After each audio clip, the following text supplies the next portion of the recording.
Good evening, ladies and gentlemen. First of all, I want to say thank you, God, for everything. Special thanks goes to Mr. Emmanuel Amunike. Without him, I don't think I will be standing in front of you guys. I don't think I'll be standing in front of you guys holding one of the most prestigious awards in world football. It's a dream come true for me. I want to thank everyone that have seen me through life's journey in achieving my dreams, in achieving my goals. I appreciate Nigerians for their support. I appreciate Africa for putting me on the map, for encouraging me, for defending me, regardless of my shortcomings. Thank you so much. I also thank Emmanuel Adebayo for his encouragement. Solomon Kalu, I appreciate you. Every African legend that I've looked up to while growing up, that have inspired me. Can't forget DJ Drogba, my role model. Thank you so much. Thank you very much. I appreciate you all. God bless you all. Thank you so much. Congratulations, Victor Osimen. Victor.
Minister of the Federal Capital Territory, that's Nyesom Wike, have announced their defection from the People's Democratic Party, PDP, to the All Progressives Congress, APC.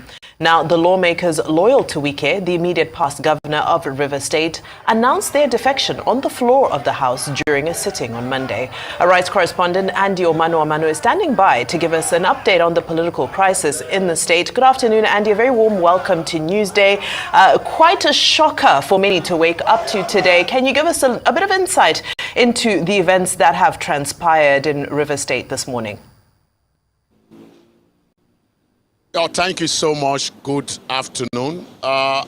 River State has been in the news lately, precisely since October the 30th this year, when this same group of lawmakers loyal to the immediate governor of the state and the current minister of the Federal Capital Territory allegedly planned to impeach the sitting governor in the person of Sim Fubara.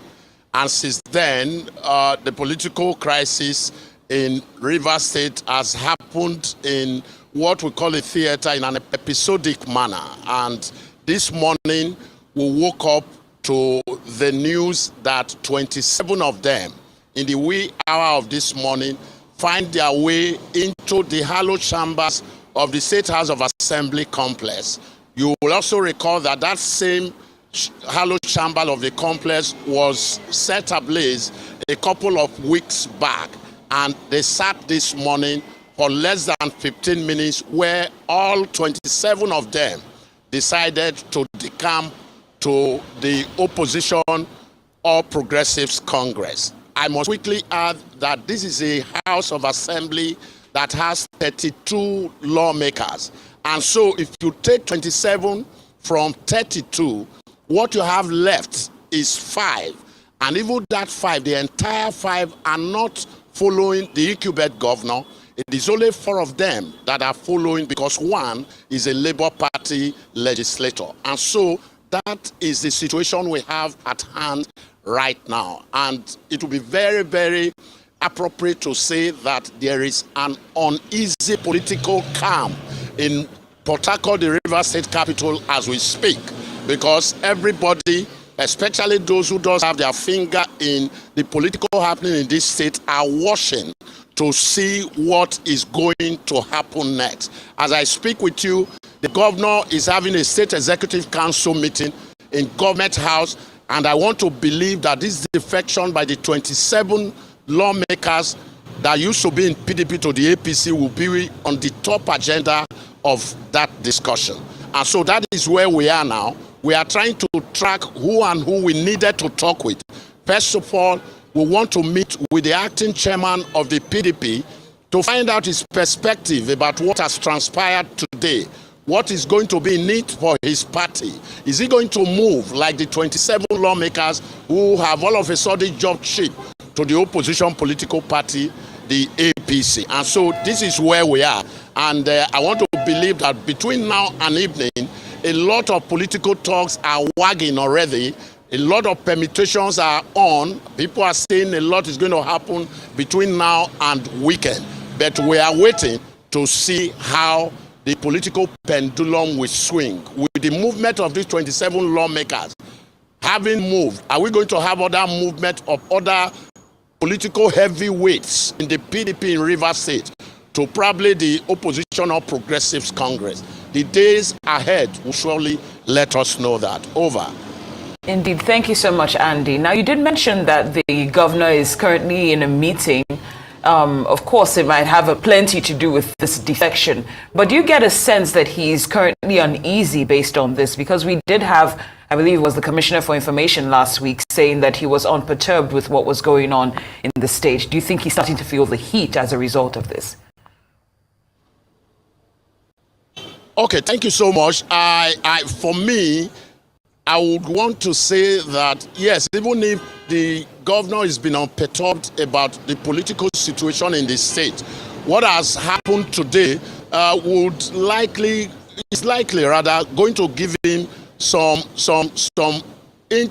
deep introspection. He needs to do that, because if you have a 32 legislators in the House of Assembly where you are the governor. Remember, there are three arms of governor: the executive, the judiciary, and the legislature. And if 27 of the lawmakers have moved to the opposition political party, it's just likely that they have something politically up their sleeve. And I don't think the governor should still be unperturbed at this stage that we have gotten to in the political development of Rivers State. He must be conscious of what he wants to do, because if he has not killed his lions before now, I think this is a time to do it, because the lawmakers those who have moved today seems not to be backing down, because people are already very worried that how come that there is a court injunction saying no lawmaker should move into the hallowed chambers of the State House of Assembly to conduct any proceeding. We've had it. Today's zone makes it the second or the third time that this group of legislators have had an easy access into the hallowed chambers of the House of Assembly complex. And so I want to believe that the governor should, I don't want to say he should wake up. The governor should be worried at this point now, because like they say in Nigeria politics, when situations are the way they are here now, anything is very possible. But of course, they say when two elephants fight, it is the grass that suffers, because since this political crisis started, there's been no legislative business at all. Bills have not been passed, except one or two of them that were haphazardly passed, debated in the floor, and it was not by the entire House as it were. And so that is where we are. The governor, I want to believe, will want to start thinking of what to do next, even as the 27 opposition legislators are also plotting what they intend to do next in this political chess game. Right. Andy, I know we just have, some very few moments remaining, but very quickly, of course, what everybody is thinking and not saying is the big I word, which is impeachment. Just giving your sense of what's happening on the ground, are there still any windows for Governor Fubara to escape this?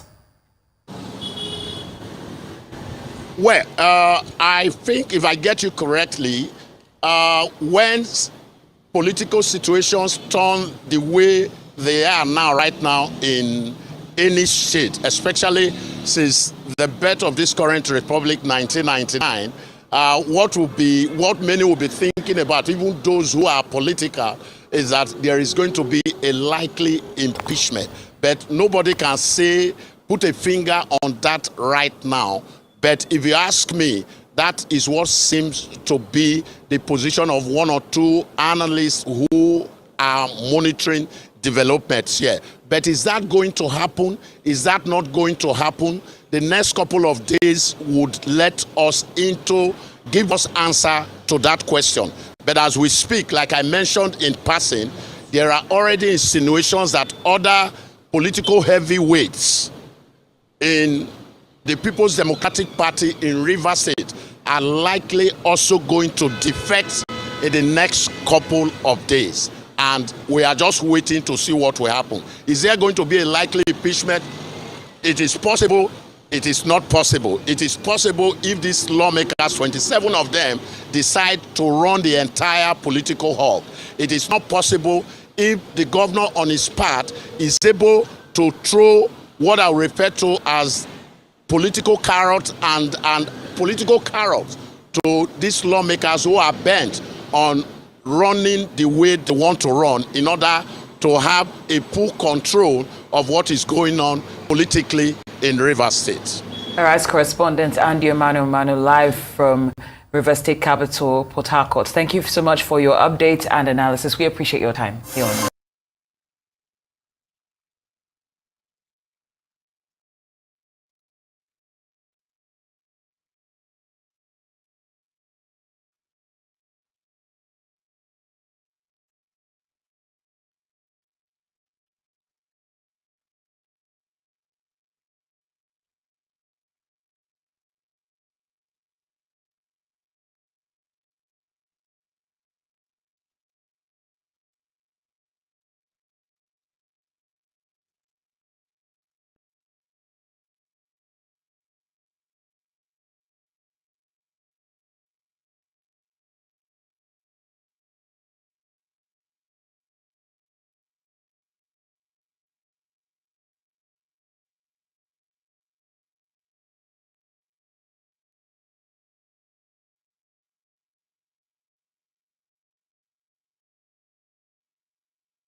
It is better for the court to make a pronouncement.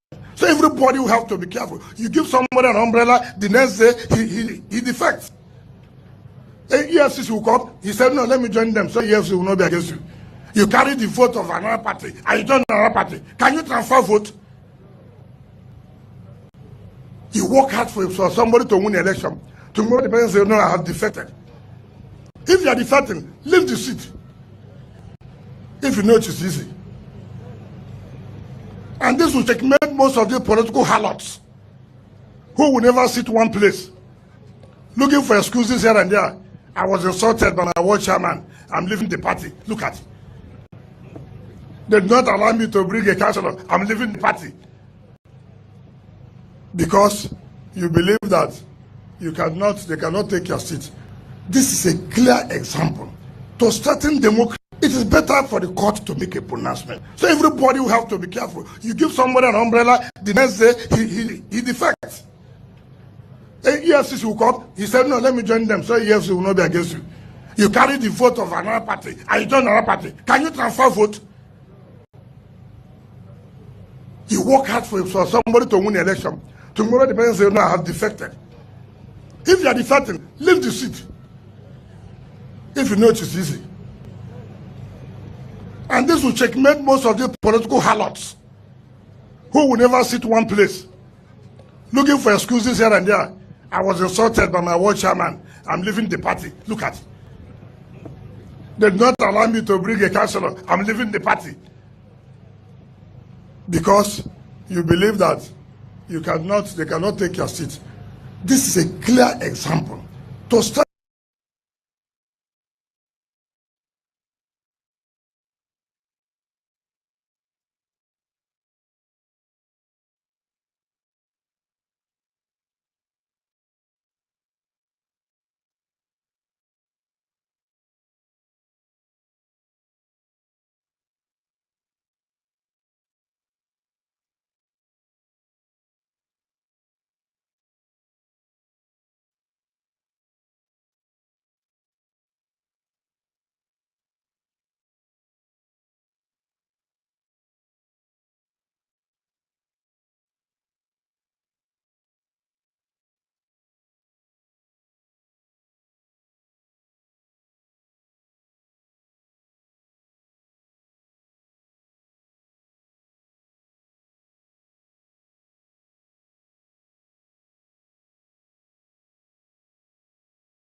before the surprise undemocratic impeachment efforts of 30th October 2023 by a section of our legislative arm against you, the People's Governor.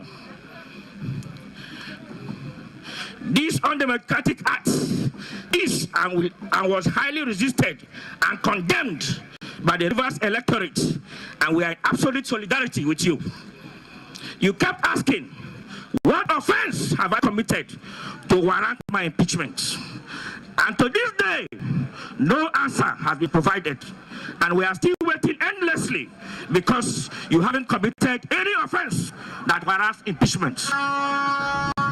Your recent statement that you can never be intimidated, nor any level of sabotage can make you surrender your mandate, is the hallmark of an astute statesman and leader, in our opinion, that is committed to the good development and governance of his people. We also encourage and congratulate our brother, son, your reliable and indefatigable ally, Right Honorable Edison Ogelenya, the Speaker, Rivers State House of Assembly, as a true son of Arash that we know very well. You can be rest assured that he will assist you, the People's Governor, to steer the ship of President Bola Ahmed Tinubu's Renew Hope agenda in our state peacefully. We also condemn in its entirety the attempted attack on the life of our son, Right Honorable Edison Ogelenya at his residence on the 19th of November 2023. We are tempted to believe that the reason for this attack was because of his support for you. I was face of APC in Ahuda West. But today, by the grace of God, by the will of God, by the directive of the Holy Spirit, we, APC, and here present is 10 APC ward chairmen.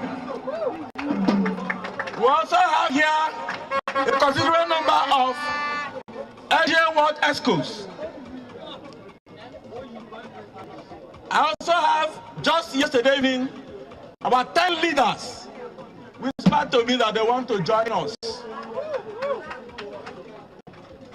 We are here to support the God-chosen governor of Rivers State, Semelai Fubara. God has placed Fubara there, and that is why we are here.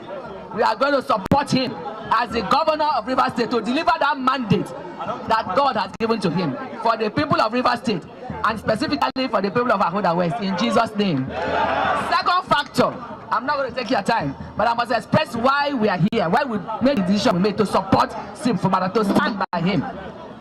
Secondly, Sim Fubara had decided to endorse an Ekpe son as the Speaker of the Rivers State House of Assembly. Right Honorable Edison Ehie, to express the gratitude of our Speaker, Right Honorable Edison Ehie Ogereye, Distinguished Service Star of Rivers State. His gratitude that over 5,000 decampees from various political parties are now here to show support for the God-choosing governor of Rivers State. Ama Opus Senebo, Sir Simini Alai Joseph Fubara, Grand Service Star of Rivers State. the Speaker of the 10th Assembly, Right Honorable Edison Ehie, he has said I should greet you and tell you that at the appropriate time he will come to speak to his maternal people. He is Ekono Ahuda West.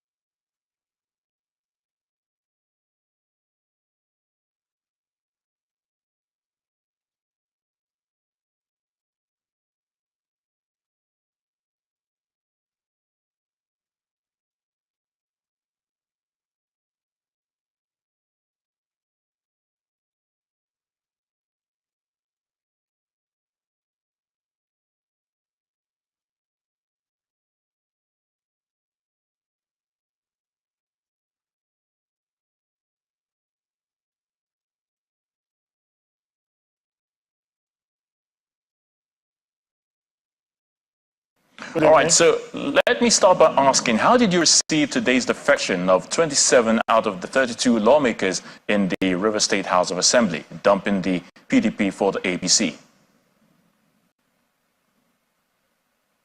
For me, it came as a rude shock, but not entirely unexpected.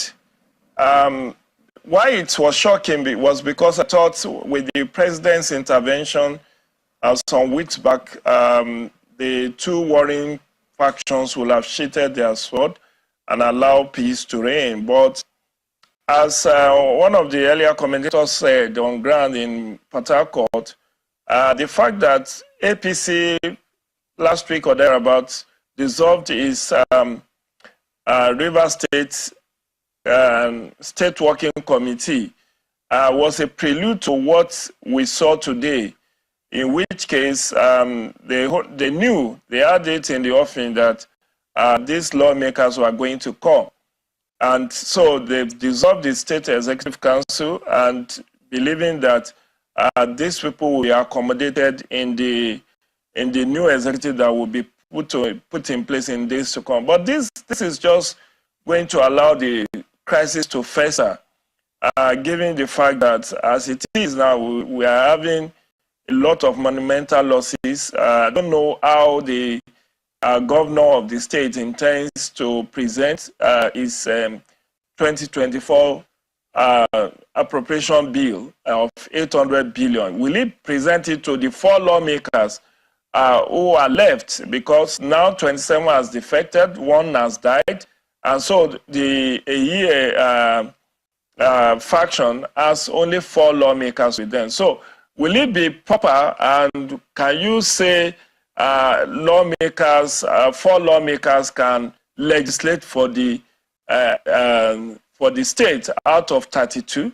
So that's the conundrum. And for those who are saying the seats have been declared vacant, it's only the Speaker of the State House of Assembly, according to Section 109, subsection 2 of the Constitution of the Federal Republic of Nigeria, 1999, as altered. It's only the state speaker, the State Assembly Speaker, that can write officially to INEC to declare those seats vacant. Will the Ehie faction, constituting just four people, be in a position to write the INEC chairman to declare these seats vacant? So it's thrown more questions than answers, but I think this is something that leaders of thought in Rivers State should mediate and allow sleeping dogs to lie. I mean, Nyesom Wike, the godfather of Rivers politics as of today, said the rift is as a result of the political structure that the governor wants to hijack.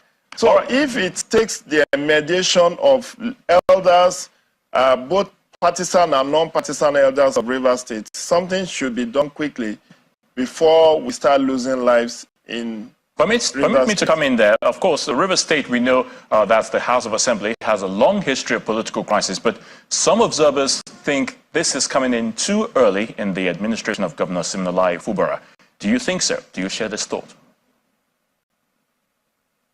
Very well. I mean, there's no two-way about it. This is an administration that is barely 6 months old, and you are already in a crisis situation like this. So it portends ill wind that blows no good for an administration in its infancy to have this kind of political crisis on its plate. Like I said, it's going to impact on governance. Already, the arson that took place on the State House of Assembly will cost perhaps billions of naira to fix. Recall that on the 30th of October, the dawn of 30th, the State House of Assembly was set on fire by unknown arsonists. So that is already an economic loss. And then you have scenario where there have been allegation of assassination attempt on the Ehie's group, the Speaker of the four-member group. And we don't know what fallout will come in the days to come unless this is quickly checkmated. Then we now have the security agencies allegedly taking sides, and that is not good for the image of the Nigerian police. So the bottom line is that I will still make appeal to leaders of thought, both in APC and PDP, to quell this fire before it consumes lives. Yes, properties have been lost, time has been lost, but more importantly, it's impacting negatively on governance in the state. Oh, definitely. So it's too early in the day to have this kind of crisis on your hand. All right, Mr. Gideon, geopolitical affairs analyst, we thank you for your thoughts on the news at 10.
They had the fifth council meeting of the Rivers State Executive Council, and we deliberated on the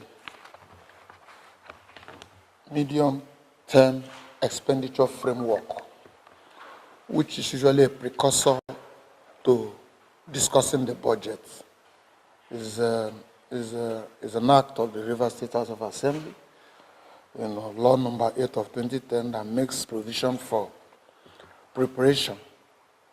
And that document, an 86-page document, was also presented for consideration, which had the budget estimate.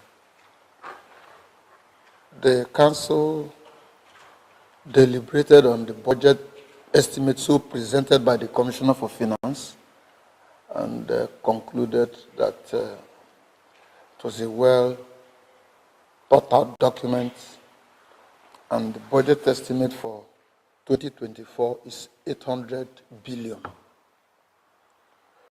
It was 500 and something in 2023, but because we had a 200 billion supplementary act, which was part of what we used for the ring road, so it moved it from what it ordinarily should have been, considering the inflationary trend, to about 800,000. And this budget is tagged budget of renewed hope, consolidation and continuity.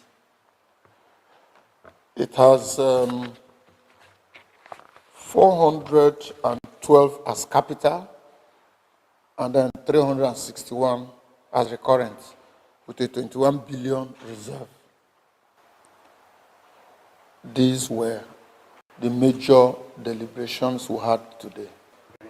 And on infrastructure is taking the lead with about 128 billion of the budget, and then followed by education, health and security. These are essentially the main focus of this budget. We have, by the time it gets to the State House of Assembly, the public will be made to see and understand all the projections and the fundamentals. But basically, as the name implies, the essence of the budget is to give the people of Rivers State, the residents of Rivers State, renewed hope, and to ensure that there is a consolidation and continuity in what has been happening, particularly in terms of the harvest of projects we've been having in the state, and of course, other areas, particularly human capital development, security, investment drive in the state, and so on and so forth, ease of doing business, etc. So basically, that is the little addition I feel I should make to what he has said. Thank you.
Et j'invite Monsieur Patrice I would like Motsepe to de invite nouveau à Dr. rejoindre sous vos Patrice applaudissements Motsepe to the la podium once tribune again pour to ce grand moment, ce reveal moment fort de l'annonce de la joueuse the winner de l'année de ses of 30e CAF Award. Best Player We are of the going towards Year the end, and award, women's this category. is the most outstanding, the best woman football player on the African continent.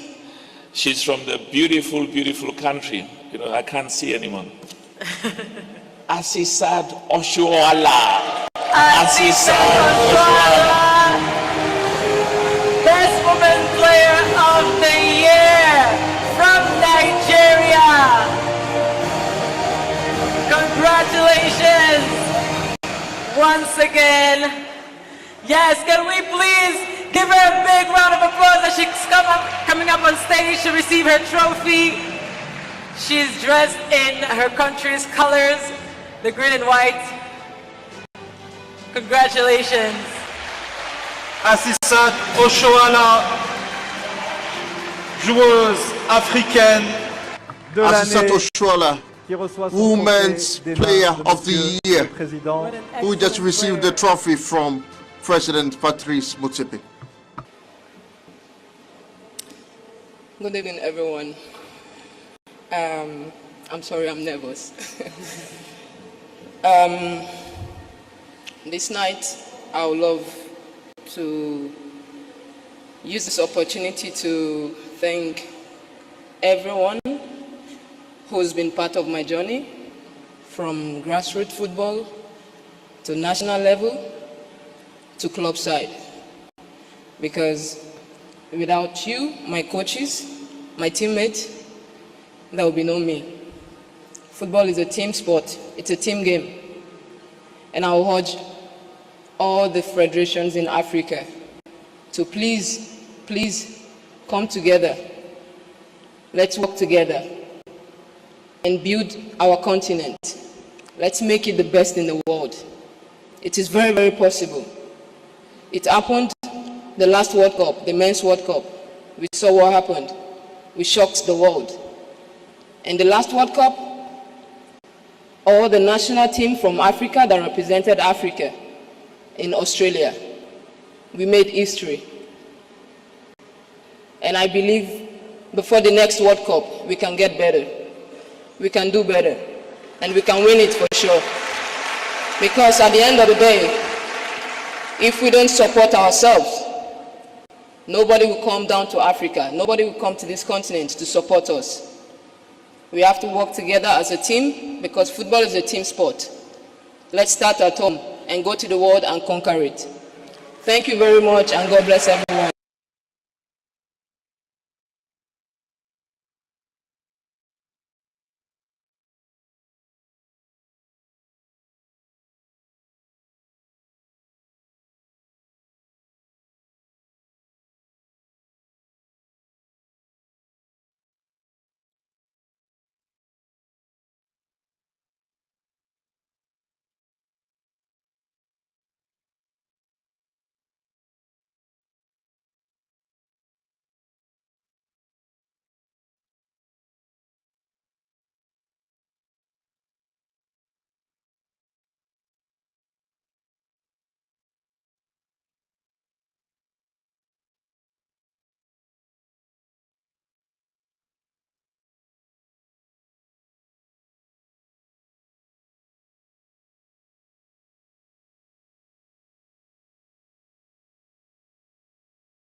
And to present the award for the Best Male Football Player of the Year, please welcome once again Dr. Patrice Motsepe.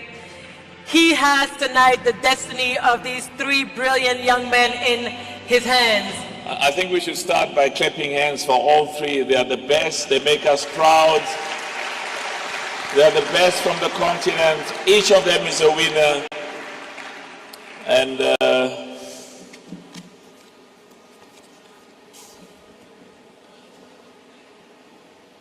the player of the year for 2023, the most in terms of the votes that has been cast, is also from the beautiful country, Victor Osimen.